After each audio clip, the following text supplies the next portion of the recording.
अस्सलाम वालेकुम students. Second year chemistry का आज हमारा लेक्चर नंबर 6 है और आज का हमारा टॉपिक है ऑक्सीडेशन स्टेट।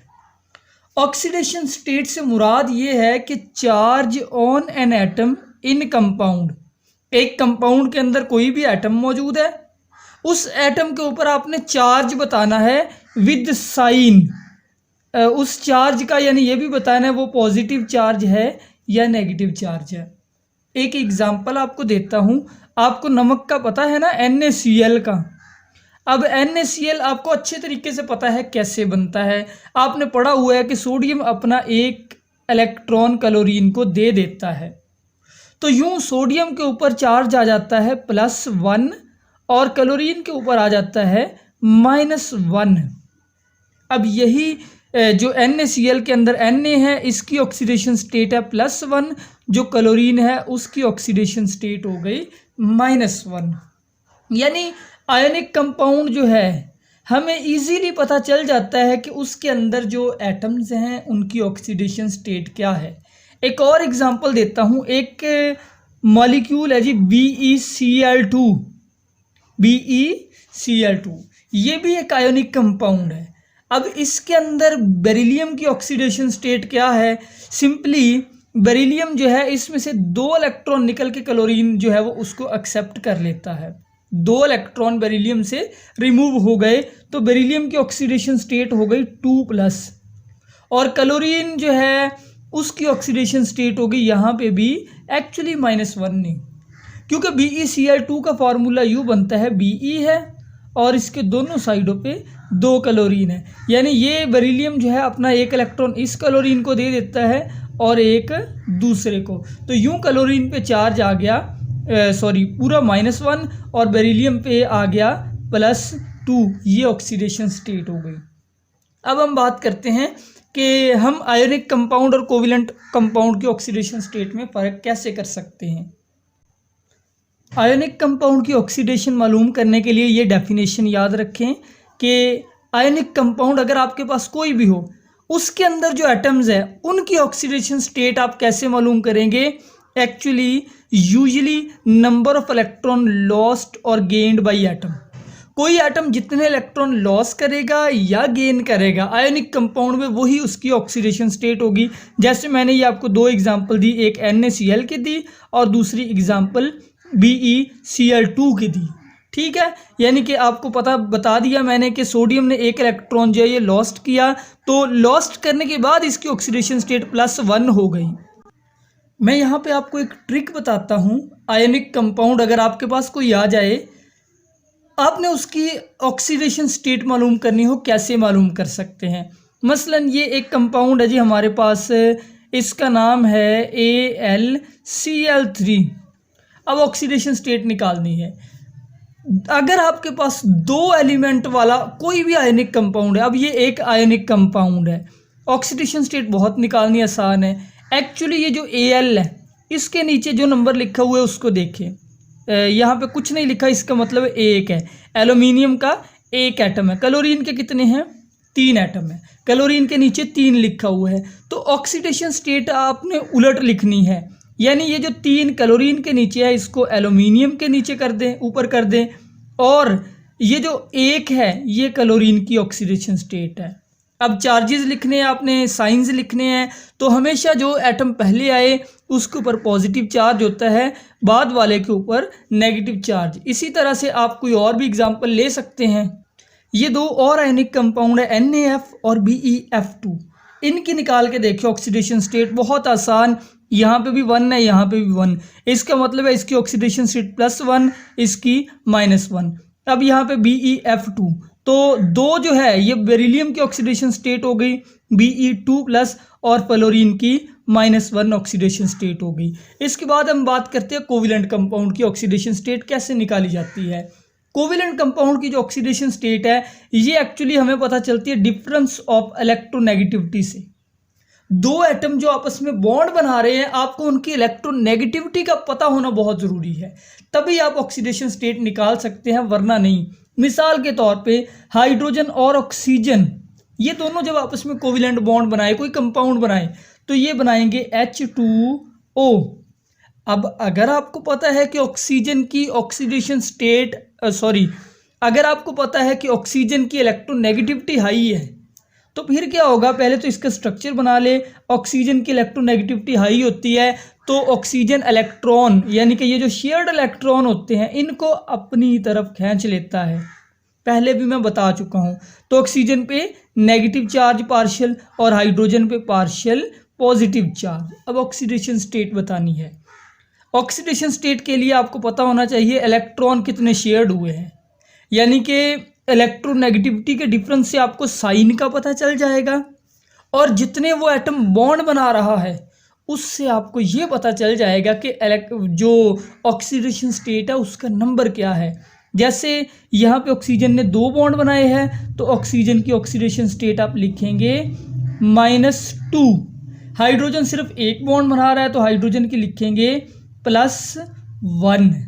ये जो 2 है ये हमें पता चला कि ऑक्सीजन ने 2 बॉन्ड बनाए हैं इसलिए 2 ऑक्सीडेशन स्टेट हो गई, और हाइड्रोजन सिर्फ 1 बॉन्ड बनाता है तो उसकी 1 ऑक्सीडेशन स्टेट। और ये जो साइन है इसका पता आपको हमेशा इलेक्ट्रोनेगेटिविटी के डिफरेंस से पता चलेगा। इंपॉर्टेंट बात यह है कि oxidation state of every element in free state is 0। कोई भी एटम कोई भी एलिमेंट जब फ्री स्टेट में हो, जैसे H2, इसकी ऑक्सीडेशन स्टेट यहाँ पे हाइड्रोजन की 0 है। हाइड्रोजन पे चार्ज कोई नहीं है, 2 हाइड्रोजन के एटम है, एक ये बेशक ये कोविलेंट बॉन्ड बना रहे हैं, ना इस हाइड्रोजन पे कोई चार्ज है ना दूसरे पे, तो ऑक्सीडेशन स्टेट 0। सोडियम अगर अकेला है उसकी ऑक्सीडेशन स्टेट 0। तो कभी कभी यहाँ से भी शॉर्ट क्वेश्चन बन जाता है कि ऑक्सीडेशन स्टेट जो है वो फ्री स्टेट में क्या होती है एलिमेंट की। अब हम पढ़ते हैं oxidation state in group. Periodic table के ग्रुप में ऑक्सीडेशन स्टेट क्या होती है, तो इसके लिए आपको 2 बातें याद रखनी है। जो ग्रुप 1A है, 2A है और 3A के एलिमेंट है, आपको मैं एक पहले लेक्चर में बता चुका हूं कि ग्रुप 1A जो है इनके वैलेंस शेल में 1 इलेक्ट्रॉन होता है, और ग्रुप 2A के वैलेंस शेल में 2 इलेक्ट्रॉन होते हैं, और ग्रुप 3A के तमाम एलिमेंट के वैलेंस शेल में 3-3 इलेक्ट्रॉन होते हैं। अब किसी एटम के वैलेंस शेल में जितने इलेक्ट्रॉन होते हैं वो उन इलेक्ट्रॉन्स को ही बॉन्ड बनाने में इस्तेमाल कर सकता है। इनर शेल्स के इलेक्ट्रॉन बॉन्डिंग में हिस्सा नहीं ले सकते। अब देखिए, हर एटम की ख्वाहिश होती है कि वो अपना ऑक्टेट पूरा करे, 8 इलेक्ट्रॉन या अपने वैलेंस शेल को कंप्लीट कर ले। अब जिस भी एटम के वैलेंस शेल में 1 इलेक्ट्रॉन है उसको शेल पूरा करने के लिए कितने चाहिए? सिंपल बात है, उसको 7 और चाहिए। जिसके वैलेंस शेल में 1 है उसको और कितने चाहिए? 7। या वो ये कर सकता है कि वो इस 1 इलेक्ट्रॉन को भी रिमूव कर दे। अब आप मुझे बताइए कि 7 इलेक्ट्रॉन लेने आसान है या 1 इलेक्ट्रॉन रिमूव करना आसान है? तो पागल भी बता सकता है कि 1 इलेक्ट्रॉन रिमूव करना ज़्यादा इजी है। इसलिए जो ग्रुप 1A के एलिमेंट है वो हमेशा अपना वैलेंस इलेक्ट्रॉन रिमूव कर देते हैं। इस वजह से जब भी वो बॉन्ड बनाते हैं उनके ऊपर चार्ज कौन सा आता है बच्चों? +1। इलेक्ट्रॉन रिमूव किया ना तो +1 चार्ज। इसी तरह जिनके वैलेंस शेल में 2 इलेक्ट्रॉन है, बात गौर से समझे, इलेक्ट्रॉन 2 है और कितने चाहिए? 6। अब 6 लेने आसान है या 2 रिमूव करने? तो ये चीज़ ज़्यादा आसान है, 2 रिमूव करने। तो ये 2 के 2 इलेक्ट्रॉन रिमूव कर देते हैं ग्रुप 2A के एलिमेंट, इसलिए इनकी ऑक्सीडेशन स्टेट है +2। इसी तरह 3 वालों की ऑक्सीडेशन स्टेट होती है +3। इन एलिमेंट्स के नेम भी आप लाजमी याद रखें। ग्रुप 1A के हा, ली, ने, की, रब से फरियाद। और ये जो ग्रुप 2A के एलिमेंट है, बड़ी, मज, का, सर, 12, इस तरह से याद करते हैं। बी, यहाँ पे बेरिलियम है, बी, अल, गा, इन, टाई, इस तरीके से आप ये ग्रुप्स के एलिमेंट भी याद रखें। इसके बाद जो ग्रुप 4A के एलिमेंट है, 4A में शामिल है कार्बन, सिलिकॉन वगैरह। ये जो कार्बन और सिलिकॉन है इनके वैलेंस शेल में पहले देखे कितने इलेक्ट्रॉन होते हैं? 4। इसलिए इनको बॉन्ड बनाने के लिए 4 और चाहिए, या ये 4 के 4 रिमूव करने पड़ेंगे। तो चारों शेयर भी किए जा सकते हैं, शेयर कर ले तब भी 8 पूरे हो जाएंगे। तो ये जो कार्बन और सिलिकॉन वाले एलिमेंट है यानी 4A ग्रुप के एलिमेंट है, ये हमेशा इलेक्ट्रॉन को शेयर करते हैं आमतौर पे। इसलिए इनकी ऑक्सीडेशन स्टेट जो है वो या तो +4 हो सकती है, या अगर बॉन्ड नॉन पोलर हो तो इनकी ऑक्सीडेशन स्टेट कोई नहीं होती। अब आ जाए ग्रुप 5A के ऊपर। 5A के अंदर कौन कौन से एलिमेंट है, उनको याद रखने का तरीका है नाई, पंडित, एज, सब्बू, बाई। ये एलिमेंट है nitrogen, phosphorus, arsenic, antimony and bismuth.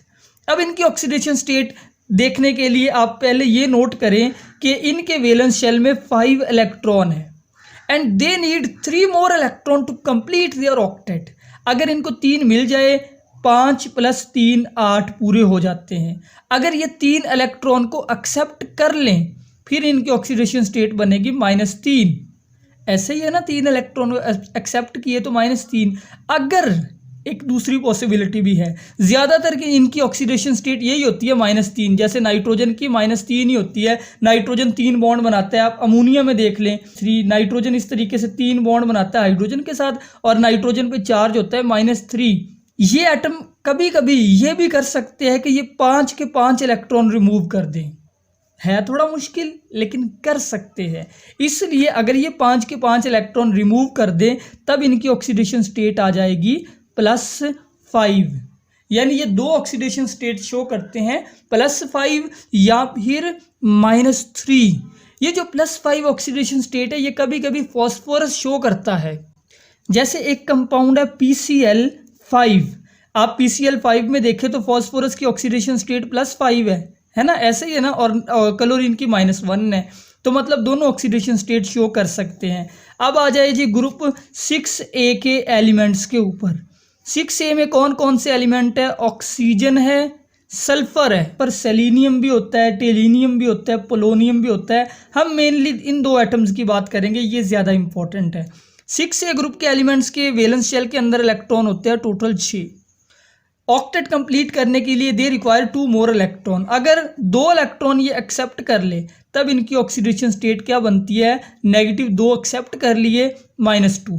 Exactly ऐसे ही है। ऑक्सीजन की जो ऑक्सीडेशन स्टेट है जैसे हमने वाटर में बताई थी वो -2 ही है। लेकिन कभी कभी ये ऐसा भी करते हैं कि 6 के 6 इलेक्ट्रॉन डोनेट कर देते हैं, फिर इनकी ऑक्सीडेशन स्टेट क्या आएगी, +6 आ जाएगी। सल्फर दोनों काम कर सकता है, यानी सल्फर अगर 2 इलेक्ट्रॉन एक्सेप्ट करे फिर इसकी ऑक्सीडेशन स्टेट आती है -2। अगर ये 6 के 6 दे दे फिर आती है +6। ऑक्सीजन यूजुअली -2 ही शो करता है, लेकिन सल्फर जो है ये दोनों ऑक्सीडेशन स्टेट शो करता है। मैं आपको इसकी एग्जांपल देता हूँ। मिसाल के तौर पे H2S में सल्फर 2 बॉन्ड बना रहा है, ये H2S है, तो सल्फर की ऑक्सीडेशन स्टेट हो गई बच्चों -2। और अगर आप देखें H2SO4 में, H2SO4 का स्ट्रक्चर बना के देखें तो सल्फर है, सल्फर के डबल बॉन्ड O, इधर भी डबल बॉन्ड O और इधर मौजूद है OH और इधर भी मौजूद है OH। अब देखिए सल्फर के कितने बॉन्ड हो गए, ये दरमियान में सल्फर है, 6 बॉन्ड हो गए, तो सल्फर की ऑक्सीडेशन स्टेट यहाँ पे है +6। यानी सल्फर दोनों शो कर रहा है -2 भी और +6 भी। और आखिर पे हम बात करते हैं ग्रुप 8A की। वेरी इंपॉर्टेंट शॉर्ट क्वेश्चन के 8A की ऑक्सीडेशन स्टेट क्या है। 8A में नोबल गैसेज है, हीलियम एंड नियॉन वगैरह और आर्गोन वगैरह। इन एलिमेंट्स की ऑक्सीडेशन स्टेट होती है 0। क्यों 0 है, क्योंकि ये बॉन्ड नहीं बनाते। शॉर्ट क्वेश्चन में आपने यही लिखना है कि oxidation state of noble gases is 0 because they do not need any extra electron to complete their octet. They have already complete their octet. तो इसलिए इनको कोई इलेक्ट्रॉन लेने या देने की जरूरत नहीं, तो दे शो 0 ऑक्सीडेशन स्टेट। एक बात रह गई, ग्रुप जो 7A है, 7A रह गया। 7A में आ जाते हैं halogens, fluorine, chlorine, bromine, iodine वगैरह। अब इन सब एलिमेंट्स के वैलेंस शेल में 7 इलेक्ट्रॉन है, तो 1 इलेक्ट्रॉन ये एक्सेप्ट कर लेते हैं, इनका ऑक्टेट पूरा हो गया। तो ये सब के सब जो हैलोजेंस है इनकी ऑक्सीडेशन स्टेट हुई फिर -1। तो आपने देखा कि ग्रुप के अंदर जो ऑक्सीडेशन स्टेट है वो या तो वैलेंस इलेक्ट्रॉन जितने होते हैं उतनी ही होती है, या फिर वैलेंस इलेक्ट्रॉन में जितनी जगह होती है यानी जितनी वैकेंसी होती है उतनी ऑक्सीडेशन स्टेट होती है। इसी ग्रुप से आपको पीरियड की भी समझ आ गई होगी कि पीरियड के अंदर भी ऑक्सीडेशन स्टेट चेंज होती है, सेम नहीं रहती। अगर हम बात करें बी ग्रुप के एलिमेंट्स की, तो उनकी ऑक्सीडेशन स्टेट भी वही होती है जो आमतौर पे उनके ग्रुप का नंबर होता है। जैसे 1b में एक एटम है कॉपर, उसकी ऑक्सीडेशन स्टेट फिर होगी +1। ये 2b का एलिमेंट जिंक, इसकी +2। ये 5b का एक एलिमेंट है वैंडियम, V से जाहिर करते हैं +5। क्रोमियम की ये 6b का एलिमेंट है तो इसकी +6। मैंगनीज ये 7b का एलिमेंट है तो इसकी ऑक्सीडेशन स्टेट +7 होती है। हाँ, लेकिन कुछ बी सब ग्रुप के एलिमेंट्स ऐसे हैं जिनकी ऑक्सीडेशन स्टेट 1 से ज़्यादा होती है। जैसे ये जो कॉपर है, कॉपर की ऑक्सीडेशन स्टेट +1 भी हो सकती है और +2 भी हो सकती है, यानी इनकी ऑक्सीडेशन स्टेट वेरिएबल होती है। उस वेरिएबल होने की वजह यह है कि आपको इतना तो पता ही है कि ये जो सारा बी ग्रुप है इनके वैलेंस इलेक्ट्रॉन होते हैं डी ऑर्बिटल में, तो टोटल 10 इलेक्ट्रॉन आ जाते हैं डी ऑर्बिटल में। इस वजह से इलेक्ट्रॉन के ज़्यादा होने की वजह से ये कभी कभी ऑक्सीडेशन स्टेट ज़्यादा या कम भी शो कर सकते हैं। तो ऑक्सीडेशन स्टेट का टॉपिक कंप्लीट हुआ। नेक्स्ट टॉपिक है इलेक्ट्रिकल कंडक्टेंस, यानी बिजली के गुजरने की सलाहियत। आपको इतना तो पता ही है कि वो एटम इलेक्ट्रिसिटी को कंडक्ट कर सकता है, वो एलिमेंट कंडक्ट कर सकता है बिजली को जिसके वैलेंस इलेक्ट्रॉन रिमूव करना आसान हो। ये एक एटम है, ये इसका वैलेंस इलेक्ट्रॉन है। अगर इसका वैलेंस इलेक्ट्रॉन इजीली रिमूव हो जाए तो इट मीन्स कि ये एटम, ये एलिमेंट बहुत अच्छा कंडक्टर होगा। तो अब हम कंडक्टेंस की बात करते हैं ग्रुप के अंदर ऊपर से नीचे की तरफ। हम पहले बात करते हैं ग्रुप 1A और 2A के एलिमेंट। आपको पता है इन एलिमेंट का साइज ऊपर से नीचे की तरफ ग्रेजुअली बड़ा होता जा रहा है। अब साइज के बड़ा होने से क्या होगा, शील्डिंग इफेक्ट भी आएगा, न्यूक्लियस की अट्रैक्शन भी कम पड़ जाएगी वैलेंस इलेक्ट्रॉन के ऊपर। सो इलेक्ट्रॉन जो है जितने बड़े साइज का एटम होगा उतना ही इजीली रिमूव किया जा सकता है। और अगर इलेक्ट्रॉन इजीली रिमूव किया जाए मतलब वो एटम उतना ही अच्छा कंडक्टर होगा। तो इसलिए आप कह सकते हैं कि ये जो ग्रुप 1A और 2A के एलिमेंट है इनकी इलेक्ट्रिकल कंडक्ट ऊपर से नीचे की तरफ इनकी इलेक्ट्रिकल कंडक्टेंस बढ़ती जा रही है। लेकिन जो ग्रुप 1B के एलिमेंट है, अब स्पेशली हम एक खास ग्रुप की बात करते हैं, ग्रुप 1B के एलिमेंट। 1B के अंदर जो एलिमेंट आते हैं वो है कॉपर, वो है Ag यानी सिल्वर, और Au यानी आयरन या गोल्ड। कॉपर, सिल्वर और गोल्ड ये सबसे अच्छी मेटल्स हैं। सबसे बेस्ट मेटल जो इस वक्त है वो यही है, कॉपर, सिल्वर और गोल्ड। आपको पता होगा ये जो तारे हम यूज़ करते हैं बिजली की, ज़्यादातर ये कॉपर या सिल्वर की बनी हुई होती है। बहुत अच्छी मेटल्स है ये दोनों। तो ग्रुप 1B के एलिमेंट एक्सीलेंट इलेक्ट्रिकल कंडक्टेंस रखते हैं। इनको हम कहते हैं coinage metals. They are coinage metals, मतलब ये ऐसी मेटल्स हैं जो यूज़ की जाती है ज़्यादातर इलेक्ट्रिकल एप्लीकेंसेस बनाने में। इसी तरीके से अगर आप ग्रुप 6A और 7A के एलिमेंट की बात करें तो ये एलिमेंट जो है ये एक्चुअली नॉन मेटल्स हैं। ये मेटल्स नहीं होते, ये मैं पहले भी आपको बता चुका हूँ। और ये बिल्कुल बिजली कंडक्ट नहीं करते। इसकी रीज़न भी है। इसकी रीज़न ये, जैसे जैसे आप पीरियोडिक टेबल में राइट साइड पे जाते जाएं एलिमेंट जो है उनकी इलेक्ट्रिकल कंडक्टेंस कम होती जाएगी। Due to smaller size electron को रिमूव करना बहुत ही मुश्किल होगा। इसलिए ग्रुप 6A 7A के एलिमेंट बिल्कुल बिजली कंडक्ट नहीं करते, दे आर नॉन मेटल्स। और जो ट्रांजिशन एलिमेंट है, ट्रांजिशन यानी कि जो पीरियोडिक टेबल के मिडल के एलिमेंट है बी सब ग्रुप वाले, उनकी वो सारी मेटल्स हैं लेकिन उनके इलेक्ट्रिकल कंडक्टेंस में कोई ट्रेंड नहीं पाया जा सकता, यानी कि बड़ी अब्रप्टली चेंज होता है उनके इलेक्ट्रिकल जो कंडक्टेंस है। यानी हो सकता है ग्रुप के अंदर एक एलिमेंट जो है वो बहुत अच्छा कंडक्टर है, अगला एकदम से कम है, अगला एकदम से बहुत ज़्यादा है, फिर अगला कम है, यानी कोई स्पेसिफिक ट्रेंड फाइंड ही नहीं किया जा सकता। यहाँ पे एक वेरी इंपॉर्टेंट शॉर्ट क्वेश्चन आ गया है अगले पैराग्राफ में। Question very important, carbon is conductor in graphite. अगर कार्बन ग्रेफाइट की फॉर्म में हो, इसमें से बिजली गुजर जाती है। ग्रेफाइट जो है ये काले रंग की एक कार्बन की ही शक्ल है। But non conductor in diamond. Diamond आपको पता है हीरे को कहते हैं, ये भी कार्बन की एक शक्ल है। अब डायमंड में से बिजली नहीं गुजरती, ग्रेफाइट में से गुजरती है, हालांकि दोनों कार्बन है।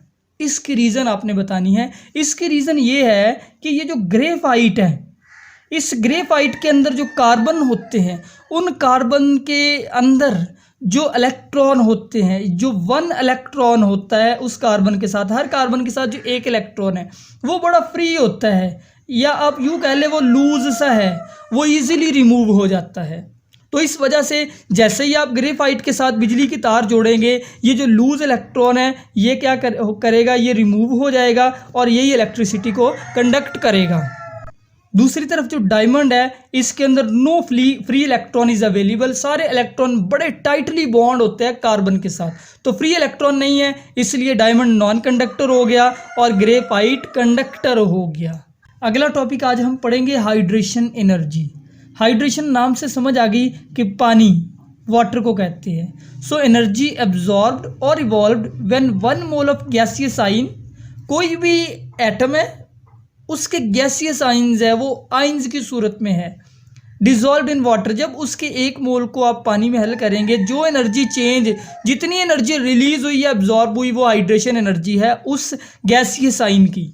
जैसे हाइड्रोजन के आइंस को पानी में हल करें तो H3O+ बन जाएगा, और डेल्टा H इसको स्मॉल h से जाहिर करती है, ये है -1075 किलो जूल पर मोल, यानी इतनी एनर्जी, नेगेटिव वैल्यू का ये मतलब है इतनी एनर्जी रिलीज हुई। ये जो हाइड्रेशन एनर्जी है depends upon charge to size ratio of positive ion. Charge यानी कि आपने रेशियो लेनी है, यूं के ऊपर वाली साइड पे लिखना है charge and divided by size, size से उसको डिवाइड कर देना है, ठीक है। अब इसका ट्रेंड देखते हैं कि ग्रुप में क्या ट्रेंड होता है। पहले आपको ये देखने के लिए कि ग्रुप में ट्रेंड क्या है, आपको ये पता होना चाहिए कि ग्रुप में चार्ज टू साइज रेशियो क्या होती है। Charge to size ratio in group decreases. क्यों डिक्रीज होती है, वजह समझे। एक ग्रुप के अंदर साइज ऊपर से नीचे की तरफ इंक्रीज हो रहा है, अब आपने रेशियो लेनी है, रेशियो में नीचे की तरफ क्या लिख रहे हैं, साइज, ऊपर की तरफ क्या लिख रहे हैं, चार्ज। पिछले टॉपिक में आप पढ़ चुके हैं कि ग्रुप के अंदर चार्ज कांस्टेंट रहता है। एक ग्रुप के अंदर जितने भी एलिमेंट होते हैं सब के ऊपर चार्ज सेम है। अब चार्ज सेम है, साइज बड़ा होता जा रहा है। मिसाल के तौर पे इस जो पहले वाला एटम है इसका साइज है 10, अगले का है 20, अगले का है 30। चार्ज सब के ऊपर 5 है, 5 समझ ले, तो यहाँ पे 5/10, यहाँ पे फिर 5/20, यहाँ पे 5/30, तो वैल्यू क्या हुई, स्मॉल होती गई। तो जब वैल्यू स्मॉल होगी हाइड्रेशन एनर्जी भी स्मॉल होती जाएगी। मिसाल के तौर पे लिथियम जो है ये 1A ग्रुप का पहला एलिमेंट है, सोडियम दूसरा, पोटाशियम तीसरा। इनकी देखिए हाइड्रेशन एनर्जी ऊपर से नीचे की तरफ क्या हो रही है, डिक्रीज हो रही है, कम एनर्जी रिलीज होगी, वजह मैंने बता दी। और अगर हम बात करें पीरियड की, पीरियड में आपको पता है लेफ्ट टू राइट जाएं तो charge to size ratio increase होगी। क्यों इंक्रीज होगी, क्योंकि साइज छोटा होता जाएगा और साइज बटे के अंदर नीचे आ रहा है, तो जब साइज छोटा होता जा रहा है तो ये जो रेशियो है ये बड़ी होगी, और जब ये रेशियो बड़ी होगी इट मीन्स ग्रुप के अंदर जो हाइड्रेशन एनर्जी है वो भी लेफ़्ट टू राइट क्या हो रही है, वो इंक्रीज हो रही है। तो ये था आज का लेक्चर। अल्लाह हाफिज़।